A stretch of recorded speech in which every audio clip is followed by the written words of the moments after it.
여러분의 일상에 약간의 즐거움을 더해드릴 수 있도록 노력하겠습니다. 구독, 좋아요는 저에게 큰 힘이 됩니다.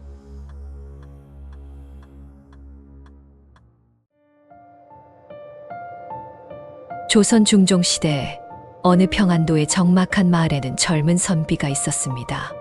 이 젊은 선비는 뛰어난 학문과 덕망으로 젊은 나이에 장원급제를 하여 왕의 명령을 받아 사신으로 임명되었습니다. 중국으로의 긴 여정 중 그는 한 작은 마을에 도착하여 밤을 보내기로 했습니다. 마을 관리의 경고에도 불구하고 그는 고집스레 주막에서의 하룻밤을 고집했습니다. 이 작은 마을에는 무서운 이야기가 전해져 내려오고 있었습니다. 주막 주변에는 음산한 기운이 돌고 정체 모를 원귀가 나타난다는 소문이 파문처럼 퍼져 있었습니다. 밤이 깊어가자 젊은 선비가 머무는 방에서는 기이한 현상이 일어났습니다. 천장의 들보에서 마치 지옥의 귀문이 열리는 듯 온몸이 분리된 채로 한 여인의 원귀가 나타났습니다. 발, 다리, 머리, 가슴, 배가 차례대로 바닥으로 떨어져 죽음의 춤을 추듯 서서히 연결되기 시작했습니다. 이 분리된 신체 부위들은 점차 모여 하나의 여인으로 완성되었습니다. 여인의 원귀는 소리 없는 비명을 지르며 젊은 선비 앞에 서 있었습니다. 젊은 선비는 숨을 쉴 수 없을 정도로 공포에 사로잡혀 있었습니다. 그의 마음은 공포와 두려움으로 가득 차 있었으며 눈앞에 펼쳐진 광경은 마치 악몽 같았습니다. 여인의 원귀는 슬픔과 분노가 서린 눈빛으로 젊은 선비를 바라보았고 그녀의 입에서는 자신의 비극적인 사연이 흘러나왔습니다. 그녀는 생전에 이 마을의 기생이었다고 합니다. 어느 날 마을의 한 관노에게 겁탈당하게 되었고 그녀는 목숨을 걸고 저항했습니다. 그러나 관노의 분노는 끝을 알 수 없었고 결국 그는 여인을 큰 바위 아래로 밀어 절벽에서 떨어져 죽었습니다. 여인의 몸은 온몸이 분리되어 참혹한 죽음을 맞이했습니다.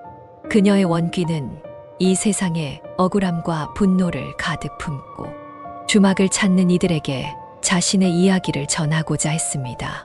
젊은 선비는 공포에 질려 있으면서도 여인의 슬픈 이야기에 귀를 기울였습니다. 그녀의 말이 끝나자 방 안에는 잠시 동안 침묵이 흘렀습니다. 젊은 선비는 그녀의 슬픔과 분노가 담긴 눈빛을 잊을 수 없었습니다. 그 순간 선비의 마음속에는 공포 이상의 감정, 즉 그녀에 대한 깊은 연민이 자리 잡았습니다. 그는 조심스레 입을 열어 그녀의 억울함을 풀어주겠다고 약속했습니다. 여인의 원귀는 처음으로 희망의 빛을 느낀 듯 슬픈 미소를 지으며 선비를 바라보았습니다. 그녀는 자신이 겪은 고통과 억울함을 세상에 알릴 수 있는 유일한 기회를 얻었다고 느꼈습니다. 그녀는 젊은 선비에게 자신이 죽은 장소를 알려주었고 그곳에서 자신의 유해를 찾아달라고 부탁했습니다. 젊은 선비는 새벽이 밝자마자 여인이 알려준 장소로 향했습니다. 큰 바위 아래에 도착한 그는 끔찍한 광경을 목격했습니다.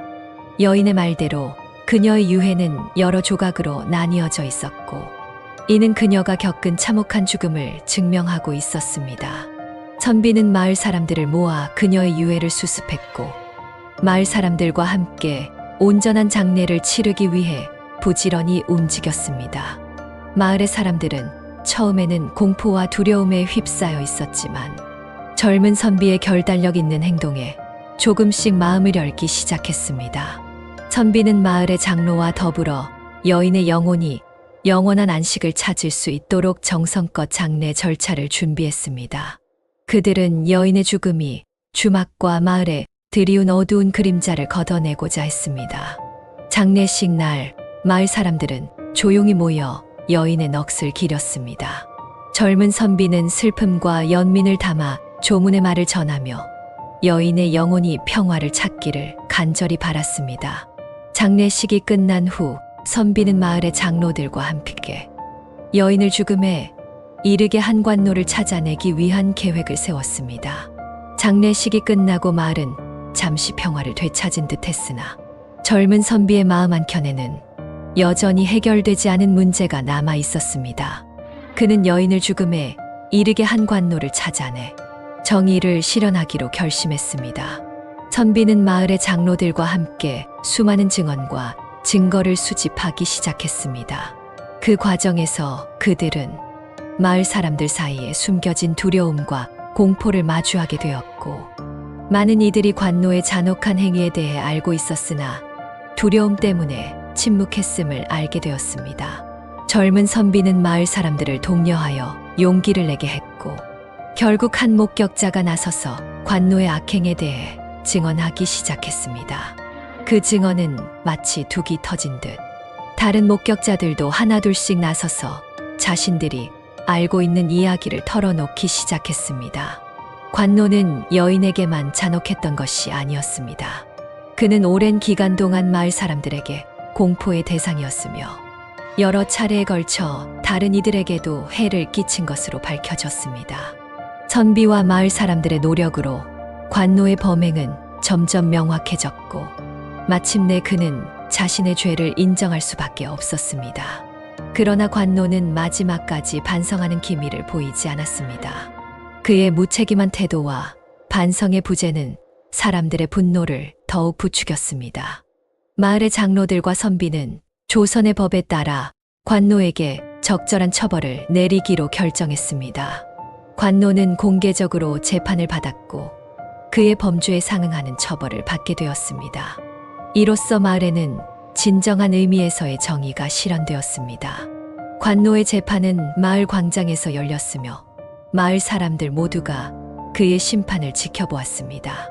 젊은 선비는 재판 과정을 진행하며 관노에 대한 명확한 증거와 증언을 제시했습니다.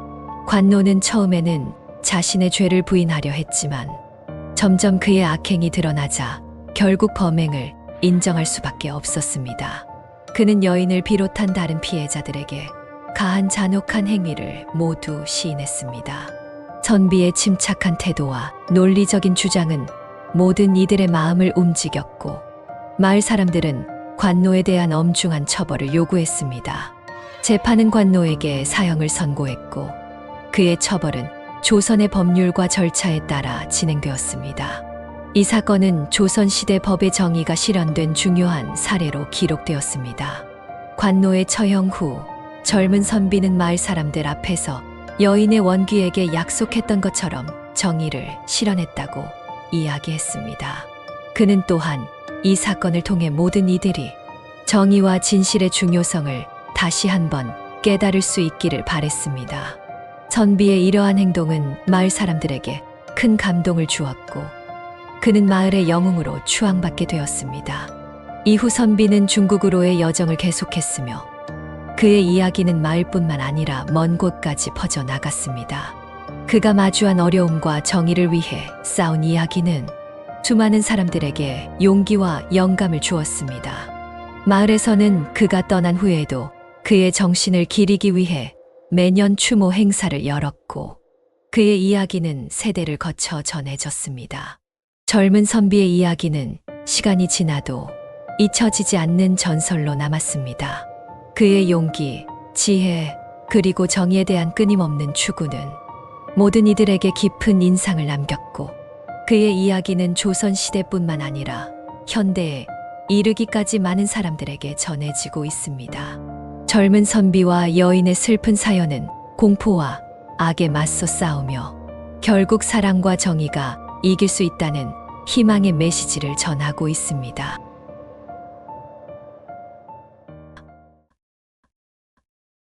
시청해 주셔서 감사합니다.